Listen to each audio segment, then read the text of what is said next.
سلام بچه ها، من امروز تو خونه مامان بزرگم یه دونه رادیو پیدا کردم. بهش گفتم که نمیخوای، گفت نه. من آوردمش خونه، گفتم میام واسه شما دونه ویدیو بگیرم. درسته که موضوع چند ما کلا یه چیز دیگه است، ولی گفتم شاید دوستش داشته باشی. خب این رادیو اگه بخوام اول بگیم، این دکمه های روشن کردن یا همون پاور و ولومشه که وقتی یه لول میچرخونیم این پاور میشه و بعدش واسه ولوم. بعد این واسه تعویض شبکه‌ها یا کانالاست که اسکن نوشته اینجا. من این دوستم دقیقا نمیفهم واقعا کارش چیه، چون هیچ کار خاصی نمیکنه و با اینم با 2 تا از باتری قلمی کار میکنه ولی هیچ پخش کننده نداره. یه دونه بعد هندزفری بهش وصل کنیم، از این هندزفری حالا هر مدل دارید.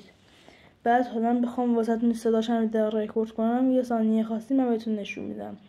هم بعد این هم شبکه‌های ایران میگیره و یه دونه شبکه خارجی فکر کنم میگیره از رادیوهاش که به نظرم خیلی خوبیه. حالا من برم یه دقیقه واسهتون اون چیزاشم بیارم، اون شبکه‌هایی که میگیره.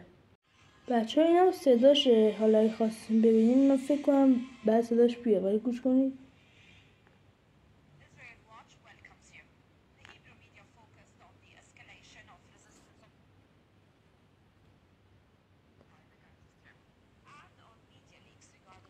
اون شبکه خارجی رو من یه دونه فکر کنم شبکه ایرانی هم بیارم.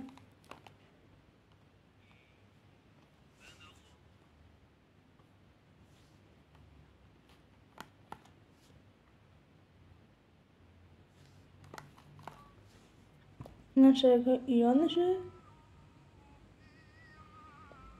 و به نظرم چیز باحالیه. اگه مثلا هر کی تو خونه‌اش نداشته باشه، شاید مثلا بعد نه خدا نکنه زلزله بیاد، زلزله‌اش واسه اطلاع رسانی واقعا خوب باشه.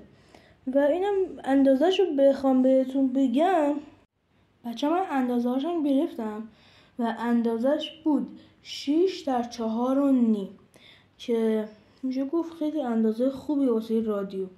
بچه درسته یه هندزفری هم میخواد، ولی هندزفری خیلی جای زیادی نمیگیره. مثلا میتونم من بهتون نشون بدم، هم هندزفری هم رادیو رو میتونید جفتشون روی این کاور بذارید که این کاور هم خودش اندازش 9:6 تقریبا. حالا یکم بزرگ هست ولی خب باز خیلی اندازه کوچیکیه واسه رادیو. امیدوارم که دوست داشته باشی. خدا نگهدار.